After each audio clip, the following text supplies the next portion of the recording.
정약용 선생이 말하는 노년의 부부가 행복한 5가지 비밀. 50년을 함께 살았는데 왜 이렇게 힘들까요? 여러분, 안녕하십니까? 사람 사이에서 오늘은 어떤 말이 마음에 남으셨습니까? 사람 사이 쉼표, 지금 시작합니다. 오늘 이 영상을 보고 계신 분들 중에는 결혼 생활 30년, 40년, 어쩌면 50년 이상을 함께 하신 분들이 많으실 겁니다. 그런데 한 가지 여쭤보고 싶습니다. 지금 배우자와 행복하십니까? 많은 분들이 선뜻 예라고 대답하지 못하실 겁니다. 자식 키우느라 정신없었고 돈 벌느라 바쁘다 보니 어느새 백발이 되었습니다. 이제 자식들도 다 떠나고 둘만 남았는데 이상하게도 더 불편합니다. 아침에 일어나면 서로 말이 없습니다. 밥 먹어? 응, 그게 전부입니다. 텔레비전 리모컨 하나 때문에 싸우고 반찬 투정에 서운해하고 작은 일에도 짜증이 납니다. 이 사람과 왜 결혼했나 하는 생각이 문득 듭니다. 얼마 전 복지관에서 있었던 일입니다. 한 할머니가 상담 선생님께 눈물을 흘리며 말했습니다. 선생님, 저는 정말 착하게 살았어요. 평생 남편 뒷바라지하고 자식 키우고 시부모 모시고. 그런데 지금 너무 외로워요. 남편은 있는데 혼자인 것 같아요. 말도 안 통하고 관심도 없고. 차라리 혼자 사는 게 나을 것 같아요. 상담 선생님이 물었습니다. 남편분은 어떠세요? 남편요? 그 사람도 똑같아요. 맨날 밖에만 나가 있어요. 집에 와도 말이 없어요. 저한테 관심이 없어요. 그런데 신기한 일이 벌어졌습니다. 다음 주 그 할아버지가 상담실을 찾아왔습니다. 그리고 똑같은 말을 했습니다. 선생님, 아내가 저한테 관심이 없어요. 제가 무슨 말을 해도 듣지 않아요. 평생 일해서 가족 먹여 살렸는데 이제 와서 이렇게 외로울 줄 몰랐습니다. 여러분, 이 이야기가 남의 일 같지 않으시죠? 왜 이렇게 되었을까? 우리 세대는 참 힘들게 살았습니다. 결혼할 때 사랑보다는 조건을 봤습니다. 저 집은 살림이 괜찮다더라. 저 사람은 성실하다더라. 결혼하고 나서는 사랑을 키울 시간이 없었습니다. 살기 바빴으니까요. 배고픈 시절, 전쟁의 상처, 가난 등. 그 속에서 우리는 악착같이 살았습니다. 자식 낳고 키우고 공부시키고 결혼시키고 그것만 생각하고 달려왔습니다. 그러다 보니 정작 옆에 있는 사람, 평생을 함께할 사람을 돌아볼 겨를이 없었습니다. 그리고 지금 자식들 다 떠나고 둘만 남았습니다. 이제야 서로를 보는데 낯설기만 합니다. 이 사람이 누구지? 이 사람은 뭘 좋아하지? 이 사람은 무슨 생각을 하고 있을까? 50년을 함께 살았는데 서로를 모릅니다. 정약용 선생의 부부관. 정약용 선생은 22세에 결혼했습니다. 부인 홍 씨와의 사이에 자녀 6남 4녀를 두었습니다. 그런데 선생이 37세에 유배를 떠나면서 부부는 18년간 떨어져 살아야 했습니다. 18년이면 짧지 않은 세월입니다. 그 긴 시간 동안 선생은 부인에게 수없이 많은 편지를 보냈습니다. 그 편지들을 보면 놀랍습니다. 당신이 건강한지, 당신이 외롭지는 않은지, 당신이 힘들지는 않은지, 온통 부인 걱정뿐입니다. 선생은 말했습니다. 부부는 하늘이 맺어준 인연이다.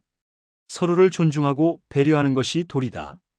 나이가 들수록 더욱 귀하게 대해야 한다. 오늘 저는 정약용 선생의 지혜를 빌려 노년의 부부가 행복해지는 5가지 비밀을 말씀드리고자 합니다. 30분이 조금 길게 느껴지실 수도 있습니다만 이 시간이 여러분의 결혼 생활을 바꾸는 시간이 될 수 있습니다. 자, 그럼 시작해 볼까요? 첫 번째 비밀. 존중이 사라진 부부. 제가 아는 한 부부 이야기입니다. 남편은 평생 회사에 다녔고 아내는 평생 살림을 했습니다. 은퇴 후 남편은 집에서 할 일이 없었습니다. 그래서 아내가 하는 일에 이것저것 간섭하기 시작했습니다. 왜 청소를 이렇게 해? 구석구석 제대로 안 닦았잖아. 김치가 왜 이렇게 짜? 간을 어떻게 한 거야? 밥을 매일 이렇게 해 먹어?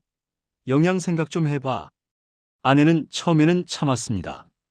하지만 점점 화가 났습니다. 평생 이렇게 해왔는데 지금 와서 뭐라는 거야? 어느 날 아내가 폭발했습니다. 당신은 평생 돈만 벌어왔잖아요. 집안일은 하나도 모르면서 왜 이래요? 당신이 한번 해봐요. 남편도 화가 났습니다. 내가 평생 누구 덕분에 밥 먹고 살았는데 내가 돈 벌어왔으니까 당신이 살림할 수 있었던 거 아니야. 결국 둘은 각방을 쓰기 시작했습니다. 여러분, 이 부부에게 무엇이 문제였을까요? 서로에 대한 존중이 사라진 것입니다. 존중이란 무엇인가? 많은 분들이 착각하십니다. 우리는 오래 살았으니까 편하게 지내도 되라고요. 아닙니다. 절대 아닙니다. 오래 살았을수록 더 조심해야 합니다. 공자는 말했습니다. 가까운 사람일수록 공경하라. 익숙해질수록 예의를 지켜라. 존중이란 상대를 인정하는 것입니다. 남편이 평생 돈을 벌어온 것을 인정하는 것. 아내가 평생 살림을 꾸려온 것을 인정하는 것. 서로가 서로의 방식을 인정하는 것. 당신 방식이 틀렸다가 아니라 당신 방식이 다르구나라고 생각하는 것입니다. 서울에 사는 박씨 부부. 남편 72세, 아내 70세 이야기입니다. 남편은 은퇴 후 집에서 아내가 하는 일에 간섭하려다가 어느 날 깨달았습니다. 아, 내가 아내를 무시하고 있었구나. 그날부터 남편은 달라졌습니다. 아침에 일어나면 어젯밤 잘 잤어요? 라고 물었습니다. 아내가 밥을 차리면 오늘도 수고했어요. 맛있겠네요 라고 말했습니다. 아내가 청소를 하면 당신이 있어서 집이 항상 깨끗해요 라고 감사했습니다. 처음에는 어색했습니다. 아내도 의아해했습니다. 왜 갑자기 이래? 하지만 시간이 지나면서 변화가 일어났습니다. 아내도 남편에게 다르게 대하기 시작했습니다. 오늘 날씨가 좋네요. 같이 산책할까요? 당신이 좋아하는 반찬 만들었어요. 당신 덕분에 우리가 이렇게 살 수 있어요. 1년 후 그 부부는 친구들 사이에서 소문이 났습니다. 저 부부는 뭔가 달라. 행복해 보여. 무엇이 달라진 걸까요? 서로를 존중하기 시작한 것입니다. 오늘부터 실천하는 존중의 방법.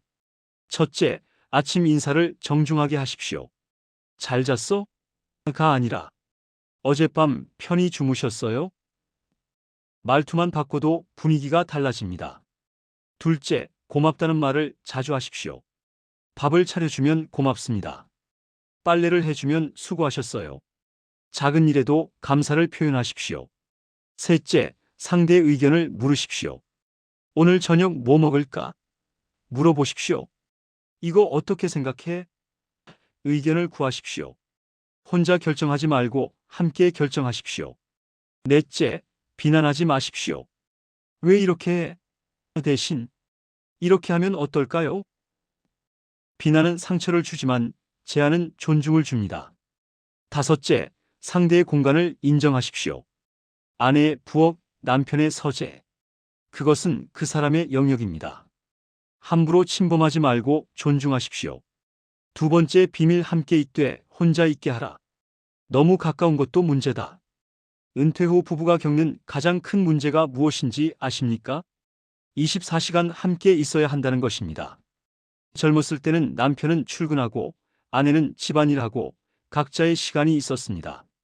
그런데 은퇴 후에는 하루 종일 얼굴만 마주 봅니다. 아침에 일어나 얼굴 보고, 밥 먹으며 얼굴 보고, 낮에도 얼굴 보고, 저녁에도 얼굴 보고. 처음엔 좋습니다. 이제 함께 있을 수 있구나. 그런데 한 달, 두 달, 석 달. 시간이 지나면서 답답해집니다. 한 할머니의 고백. 복지관에서 만난 한 할머니 68세가 하소연했습니다. 선생님, 남편이 은퇴하고 나서 저는 감옥에 갇힌 것 같아요. 왜요? 아침에 일어나면 남편이 있어요. 제가 어디 나가려고 하면 어디가? 물어요. 친구 만나러 간다고 하면 또 나가? 해요. 집에 있으면 뭐 해? 물어요. 숨이 막혀요. 그 할머니의 남편도 답답하기는 마찬가지였습니다. 제 아내는 저를 피해 다녀요. 제가 말을 걸면 대답을 안 해요. 제가 뭐 잘못한 것도 없는데 왜 이러는지 모르겠어요. 문제가 뭘까요? 서로의 공간이 없는 것입니다. 정약용 선생의 지혜. 정약용 선생은 이렇게 말했습니다. 부부는 한 몸이 돼 두 마음이다. 함께 있되 서로의 길을 가게 하라. 무슨 뜻일까요? 부부는 하나이지만 동시에 각자 독립된 인격체라는 뜻입니다. 칼릴 지브란이라는 시인도 이렇게 말했습니다. 함께 있되 거리를 두라. 너무 가까우면 상대의 숨결이 무거워진다. 적절한 거리의 예술. 제가 아는 한 부부가 있습니다. 남편 74세, 아내 72세. 이 부부는 은퇴 후 서로 약속을 정했습니다. 우리는 일주일에 이틀은 각자의 시간을 갖자. 남편은 화요일과 목요일 오전에 도서관에 갑니다. 거기서 책을 읽고 글을 씁니다. 아내는 수요일과 금요일 오후에 복지관에 갑니다. 거기서 친구들을 만나고 서예를 배웁니다. 그 시간만큼은 서로 연락도 하지 않습니다. 각자의 시간을 온전히 즐깁니다. 그리고 저녁에 만나면 그날 있었던 일을 이야기합니다. 오늘 도서관에서 재미있는 책을 봤어요. 오늘 친구가 웃긴 얘기를 했어요. 신기하게도 할 이야기가 많아졌습니다. 매일 붙어 있을 때는 할 말이 없었는데 떨어져 있으니 할 말이 생긴 것입니다. 첫째, 각자의 취미를 가지십시오. 남편은 남편대로, 아내는 아내대로 좋아하는 것을 하십시오. 등산, 낚시, 서예, 그림, 노래, 무엇이든 좋습니다. 둘째, 각자의 친구를 만나십시오. 우리 부부는 항상 함께 다녀야 해. 이런 생각을 버리십시오. 때로는 혼자 친구를 만나도 됩니다. 셋째, 각자의 공간을 만드십시오. 집이 좁더라도 각자의 작은 공간을 만드십시오. 남편의 책상, 아내의 화장대. 그곳은 상대가 침범하지 않는 영역입니다. 넷째, 하루에 한두 시간은 혼자 있는 시간을 가지십시오. 남편은 산책을 나가고 아내는 집에서 드라마를 봅니다. 혹은 아내는 시장을 가고 남편은 집에서 신문을 봅니다. 다섯째, 24시간 감시하지 마십시오. 어디가? 누구 만나? 뭐해? 이런 질문을 줄이십시오. 상대를 신뢰하고 자유를 주십시오. 세 번째, 비밀 과거를 들춰내지 마라. 가장 파괴적인 한마디. 부부싸움에서 가장 파괴적인 말이 무엇인지 아십니까? 그때 당신이 과거를 들춰내는 것입니다. 10년 전에 당신이 내 말을 안 들어서 그렇게 됐잖아. 20년 전 당신이 한 짓을 내가 잊을 것 같아? 그때 당신 때문에 내가 얼마나 고생했는데. 이런 말들은 관계를 완전히 무너뜨립니다. 한 부부의 비극. 제가 아는 한 부부가 있었습니다. 남편 75세, 아내 73세. 결혼 50년을 맞이한 어느 날 작은 일로 싸움이 났습니다. 남편이 설거지를 안 한 것 때문이었습니다. 아내가 말했습니다. 당신은 맨날 이래. 평생 집안일 하나 안 해놓고. 남편이 대꾸했습니다. 내가 평생 돈을 벌어왔잖아. 당신은 집에서 편하게. 그리고 싸움은 걷잡을 수 없이 커졌습니다. 아내 30년 전에 당신이 사업 실패했을 때 누가 고생했어? 내가 파출을 나가서 돈 벌었잖아. 남편 40년 전에 당신 친정어머니가 우리 집에서 얼마나 오래 있었는데. 그때 내가 얼마나 참았는데. 아내 50년 전 결혼할 때부터 당신은 그랬어. 내 말을 하나도 안 들었잖아. 둘은 50년 동안 쌓아놓은 원한을 쏟아냈습니다. 그날 밤 남편은 집을 나갔습니다. 그리고 다시는 돌아오지 않았습니다. 아들이 아버지를 찾았을 때 남편은 작은 고시원에서 혼자 살고 있었습니다. 아버지, 집에 가세요. 아니다. 이제 그 사람 얼굴도 보기 싫다. 50년 부부가 이렇게 끝났습니다. 정약용 선생의 가르침. 정약용 선생은 이렇게 말했습니다. 과거의 허물은 물에 씻어버리고 오늘을 새롭게 시작하라. 옛일을 들춰내는 것은 칼로 상처를 후비는 것과 같다. 맹자도 말했습니다. 잘못을 지적하되 오래된 일을 들추지 말라. 그것은 상대를 위하는 것이 아니라 상대를 벌하는 것이다. 왜 과거를 들춰내는가? 우리는 왜 과거를 들춰낼까요? 상대에게 상처를 주고 싶어서입니다. 화가 나면 가장 아픈 곳을 찌르고 싶어집니다. 그것이 과거입니다. 당신이 그때 그랬잖아 하는 순간 상대는 할 말이 없습니다. 사실이니까요. 하지만 그 순간 관계는 돌이킬 수 없이 망가집니다. 행복한 부부의 선택. 경기도에 사는 한 부부 남편 70세, 아내 68세 이야기입니다. 이 부부도 젊었을 때 많이 싸웠습니다. 남편의 사업 실패, 경제적 어려움, 시댁과의 갈등. 그런데 60세가 되던 해에 부부는 약속을 했습니다. 과거는 더 이상 언급하지 않기로 하자. 60년 전 일도, 50년 전 일도, 40년 전 일도 모두 물에 흘려보내자. 그날부터 부부는 실천했습니다. 싸울 일이 생겨도 그때 당신이 라는 말을 절대 하지 않았습니다. 처음엔 힘들었습니다. 화가 나면 자동으로 과거가 생각났으니까요. 하지만 참았습니다. 그리고 현재의 문제만 이야기했습니다. 신기하게도 싸움이 줄어들었습니다. 과거를 들춰내지 않으니 싸움이 커지지 않았습니다. 10년이 지난 지금 그 부부는 이렇게 말합니다. 과거를 놓아버리니 현재가 편해졌어요. 우리는 지금 인생에서 가장 행복합니다. 첫째, 과거의 잘못을 기록하지 마십시오. 당신이 몇 년 전에 뭐라고 했는지 기억나? 이런 말을 하고 계시다면 당신은 상대의 잘못을 기록하고 있는 것입니다. 그 기록장을 불태우십시오. 둘째, 그때라는 단어를 쓰지 마십시오. 그때 당신이 이 문장으로 시작하는 말은 모두 독입니다. 입 밖에 내기 전에 삼키십시오. 셋째, 과거는 교훈으로만 남기십시오. 그때 그런 일이 있었지. 우리가 그걸 극복했으니 대단하지? 이렇게 긍정적으로 기억하십시오. 넷째, 새해나 생일의 과거를 리셋하십시오. 올해부터는 모든 것을 새롭게 시작합시다. 과거는 잊읍시다. 이렇게 선언하고 실천하십시오. 다섯째, 상대가 과거를 들춰내면 이렇게 말하십시오. 여보, 그건 이미 지난 일이에요. 지금 우리 문제를 이야기해요. 차분하게, 그러나 단호하게 말하십시오. 네 번째, 비밀 감사를 표현하라. 당연한 것은 없다. 결혼 생활이 길어질수록 우리는 모든 것을 당연하게 여깁니다. 아내가 밥을 차리는 것, 남편이 돈을 버는 것, 서로가 옆에 있는 것, 모두 당연하다고 생각합니다. 그래서 감사를 잊어버립니다. 한 남편의 후회. 부산에 사는 김 씨 78세 이야기입니다. 김 씨는 평생 아내에게 고맙다는 말을 한 번도 한 적이 없었습니다. 뭘 고맙다고 해? 당연한 건데. 아내가 매일 새끼를 차려도, 빨래를 해도, 집을 청소해도 감사 인사를 하지 않았습니다. 어느 날 아내가 쓰러졌습니다. 뇌졸중이었습니다. 병원에서 3개월을 입원했고 퇴원 후에도 거동이 불편했습니다. 김 씨는 그제야 깨달았습니다. 아내가 그동안 얼마나 많은 일을 했는지, 밥 한 끼 차리는 것이 얼마나 힘든 일인지, 집을 깨끗하게 유지하는 것이 얼마나 큰 노력인지. 김 씨는 눈물을 흘렸습니다.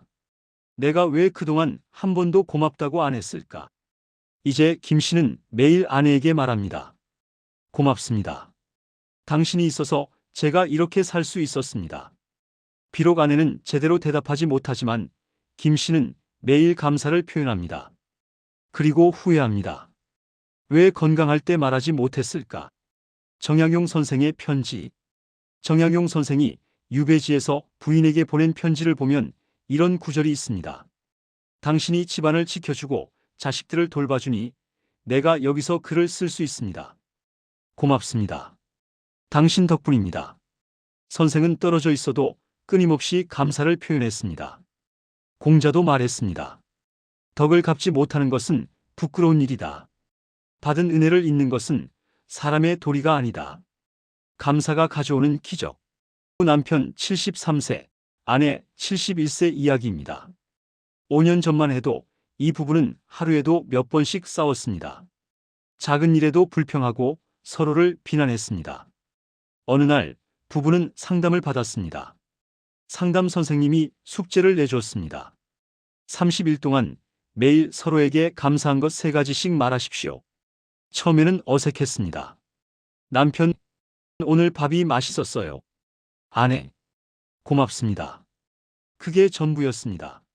하지만 계속하다 보니 조금씩 변했습니다. 남편 오늘 밥이 맛있었어요. 그리고 집이 깨끗해서 기분이 좋았어요. 당신이 있어서 감사해요. 아내 오늘 쓰레기 버려줘서 고마웠어요. 문 고쳐줘서 고마웠어요. 당신이 건강해서 감사해요. 30일이 지나자 기적이 일어났습니다. 싸움이 거의 사라졌습니다. 왜일까요? 감사하는 마음이 생기니 불평이 사라진 것입니다. 지금 그 부부는 매일 아침 서로에게 감사 인사를 합니다. 오늘도 당신과 함께 있어서 감사합니다. 첫째, 매일 아침 고맙습니다로 시작하십시오. 어젯밤 함께 주무셔서 감사해요. 오늘도 옆에 있어줘서 고마워요. 둘째, 작은 일에도 감사를 표현하십시오. 밥을 차려주면 고맙습니다. 물 한 잔 떠다줘도 감사합니다. 문을 열어줘도 고마워요. 셋째, 감사 일기를 쓰십시오. 매일 밤 배우자에게 감사한 일 3가지를 적으십시오. 한 달 후에 그 일기를 읽어보십시오. 얼마나 많은 감사가 있는지 놀랄 것입니다. 넷째, 말로만 하지 말고 행동으로도 보여주십시오. 어깨를 주물러주고 손을 잡아주고 좋아하는 음식을 만들어 주십시오. 다섯째, 남들 앞에서 배우자를 칭찬하십시오. 자식들 앞에서, 친구들 앞에서 배우자를 칭찬하십시오. 우리 남편이 정말 좋은 사람이에요. 우리 아내 덕분에 제가 이렇게 삽니다. 그 말이 배우자에게 전해지면 배우자는 힘을 얻습니다. 다섯 번째 비밀, 손잡고 걸어라. 스킨십의 중요성. 나이가 들수록 부부 사이의 신체 접촉이 줄어듭니다. 젊었을 때는 손도 잡고 어깨 동무도 하고 포옹도 했습니다. 하지만 나이가 들면서 점점 멀어집니다. 이 나이에 무슨 하며 부끄러워합니다. 그런데 연구 결과를 보면 놀랍습니다. 노년 부부의 스킨십은 건강과 행복에 직접적인 영향을 미칩니다. 손을 잡는 것만으로도 혈압이 낮아지고 스트레스가 줄어들며 우울증이 개선됩니다. 손을 놓은 부부. 제가 아는 한 부부가 있었습니다. 결혼 40년 동안 손을 한 번도 잡은 적이 없었습니다. 부끄럽잖아요. 나이 먹고 무슨. 그러다 남편이 병에 걸렸습니다. 폐암이었습니다. 병원에 입원했을 때 남편이 갑자기 아내의 손을 잡았습니다. 여보. 아내는 깜짝 놀랐습니다. 40년 만에 처음 잡는 손이었습니다. 남편의 손은 차가웠습니다. 그리고 떨리고 있었습니다. 무서워요. 혼자 있기 싫어요. 아내는 그제야 깨달았습니다. 이 사람도 외로웠구나. 두려웠구나. 위로가 필요했구나. 아내는 남편의 손을 꽉 잡았습니다. 나 여기 있어요. 걱정하지 마세요. 남편은 처음으로 눈물을 흘렸습니다. 진작 이렇게 할 걸. 40년을 허비했네요. 다행히 남편은 회복했습니다. 이제 그 부부는 매일 손을 잡고 산책합니다. 사람들이 쳐다봐도 상관없습니다. 남은 시간이 얼마나 될지 모르는데 부끄러울 게 뭐 있어요? 정약용 선생의 부부관. 정약용 선생은 이렇게 말했습니다. 부부는 하나의 몸과 같다. 서로를 돌보고 위로하는 것이 도리다.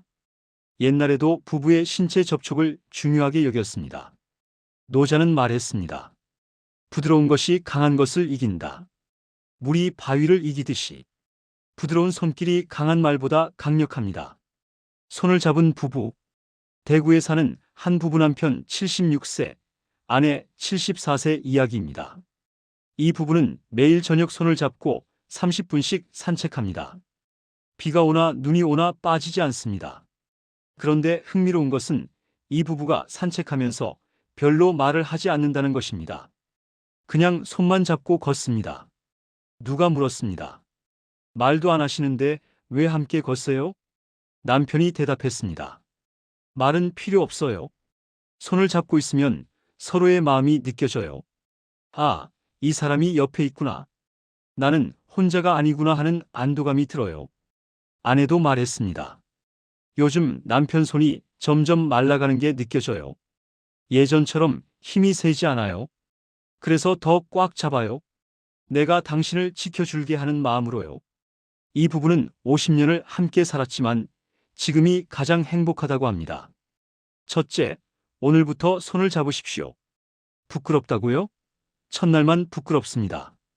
둘째 날부터는 익숙해집니다. 저녁 산책할 때, TV 볼 때, 잠들기 전에 손을 잡으십시오. 둘째, 아침에 일어나면 포옹하십시오.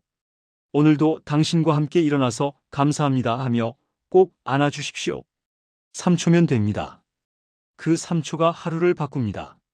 셋째, 어깨를 주물러 주십시오. TV 보면서 배우자의 어깨를 주물러 주십시오. 피곤하죠? 제가 좀 풀어드릴게요. 넷째, 머리를 쓰다듬어 주십시오.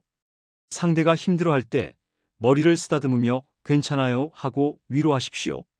다섯째, 잠들기 전 꼭 손을 잡으십시오. 오늘도 고생했어요.